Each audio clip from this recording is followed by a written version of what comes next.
नमस्कार प्यारे साथियों, एक बार आपको फिर से अपने YouTube चैनल अलोक क्लासेस शीशा में स्वागत करते हैं।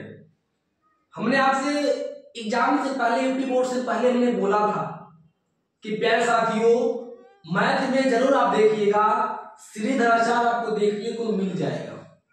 बशर्ते वही हुआ कि ये वाला सवाल आपको श्रीधराचार्य का जो मैंने लिखा है ये मिला था, और कोई भी सवाल श्रीधराचार्य का हो गया, बीबी कतर हो गया, मूल हो गया, द्विघाती हो गया, ऐसे सवाल में सबसे पहले हम द्विघात समीकरण का प्रयोग करते हैं। लेकिन बहुत तमाम सारे बच्चे ऐसे हैं जो इनको करके नहीं आए एग्जाम से, और जब एग्जाम में करके नहीं आए हैं तब एग्जाम नंबर कहां से आपको देगा। और जो बच्चे कर भी आए हैं वह ऋणात्मक का चिन्ह, धनात्मक का चिन्ह निकाल ही नहीं पाए, सॉल्व नहीं कर पाए, तो कम किए हैं, ज्यादा किए हैं, किस तरीके से किए हैं उसको चलिए हम बताते हैं आपको कि कैसे आपको करना था। चलिए आपको बताते हैं एक बार श्रीधराचार्य सूत्र द्वारा द्विघात समीकरण हल नंबर कितने मिलेंगे उसको भी हम बताते हैं। ध्यान से एक बार सुनिए, सवाल आपसे बोला 2x पे पावर 2 माइनस 3x माइनस 5 बराबर 0। सबसे पहले हम लिखेंगे द्विघात समीकरण। क्या लिखेंगे हम? लिखेंगे द्विघात समीकरण। आपका द्विघात समीकरण कितना दिया है, तो जो आपका दिया है यहां पर लिख लीजिएगा 2x पर स्क्वायर माइनस 3x माइनस 5 बराबर 0। फिर लिखिएगा आप कि तुलना करने पर, क्या करने पर? तुलना करने पर। जब तुलना करेंगे तो क्या मिलेगा आपको, तो आप कहेंगे कि हमें द्विघात समीकरण मिलेगा। क्या मिलेगा? द्विघात समीकरण। तो द्विघात समीकरण का सूत्र लिखिए, क्या होता है?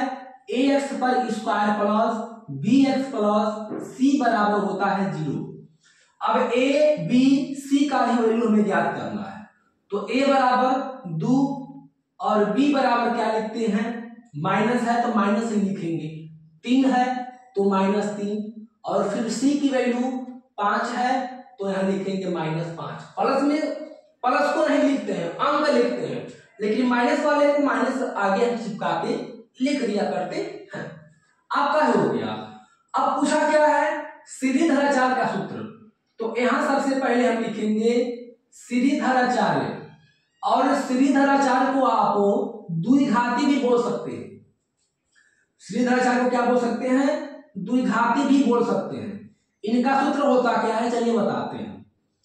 x बराबर minus b plus minus under root में b square minus 4ac upon 2a, इनका सूत्र है।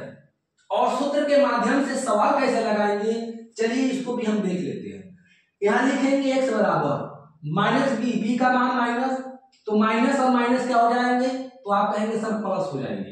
तो सबसे पहले कोष्टक में इसको आप डाल लीजिए। आप यहाँ क्या लिखेंगे? माइनस, तो लिखेंगे माइनस को माइनस पहले लगा दीजिए, फिर कोष्टक में लिखेंगे -3, कोष्टक बंद, प्लस माइनस अंडर रूट में आ जाइए। b माने -3, तो -3 पर पावर 2, माइनस को माइनस, 4 को 4 गुणे, a का मान 2 गुणे और c का मान 5, यानी कि -5 है, तो कोष्टक में लिख लीजिएगा -5, और यहां हो जाएगा बटे 2 को 2 लिखिएगा, और a का मान 2 है तो गुणे 2 हो जाएगा। इतना तो आपको समझ में आ गया कि मान के हिसाब मान को रख के हम इसको लगा दिया करते हैं।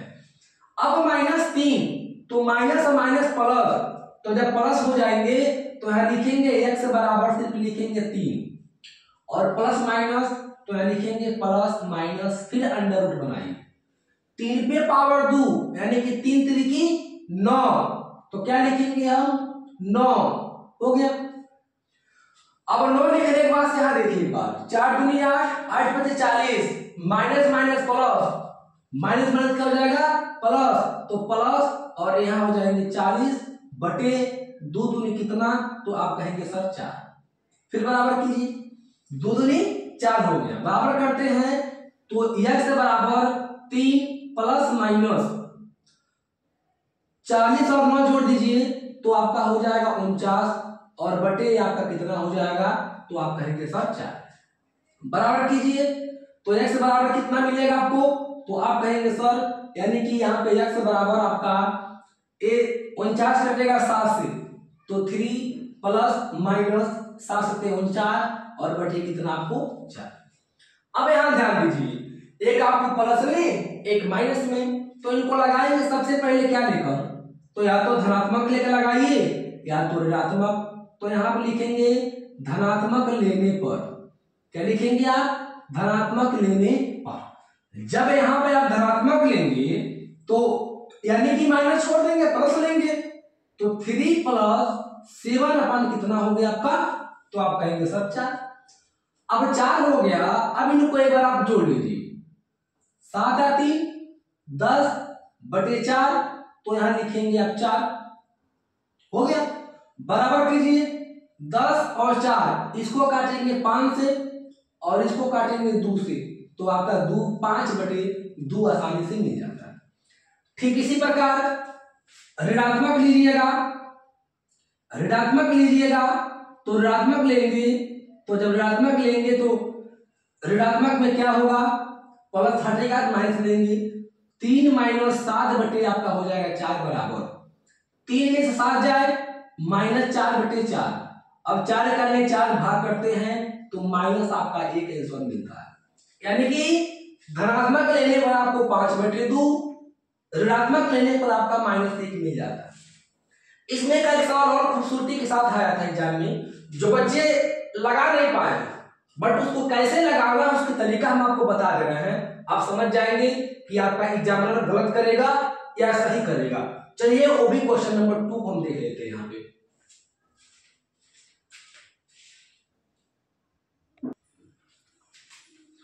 क्वेश्चन नंबर 2 को एक बार हम देखते हैं, वो बहुत सवाल यही था। तो सबसे पहले वही काम करेंगे जो पहले सवाल में हम बताए थे। सबसे पहले आप लिखिएगा यहाँ पर द्विघात समीकरण, यहाँ लिख दीजिए, और द्विघात समीकरण का मतलब जो आपका दिया है समीकरण, यानी कि 9x पर स्क्वायर माइनस 22x प्लस 8 बराबर 0, और यहाँ लिखेंगे आप कि तुलना करने पर, क्या करने पर, तो आप कहेंगे सर इसका तुलना करने पर। जब तुलना करेंगे आप तो आपको मिलेगा द्विघात समीकरण, क्या मिलेगा आपको, तो आप कहेंगे सर हमको मिलेगा यहाँ पर द्विघात समीकरण, यानी लिख लीजिए। अब द्विघात समीकरण का सूत्र होता क्या है, तो ax पर square plus bx plus c बराबर 0। अब a का मान, b का मान, c का मान लिखिए, तो a बराबर 9 और b बराबर -22 और यहाँ पर c बराबर +8 है, तो सिर्फ 8 को लिखते हैं। अगर यहाँ पे -8 रहता तो -8 लेकिन प्लस में रहे तो यहाँ पर सिर्फ 8 को हम लिख देंगे। इसके बाद यहाँ लिखेंगे हम सीधी धाराचार्य सूत्र, क्या लिखेंगे हम, सीधी धाराचार्य का सूत्र। अब सूत्र होता क्या है, चलिए बताते हैं। सूत्र को याद नहीं करके आप गए होंगे या याद नहीं किए थे तो समझिए एग्जाम में आपको एकदम महा बेकार है, एग्जामिनर आपको नंबर देगा नहीं करेगा, याद रखिएगा।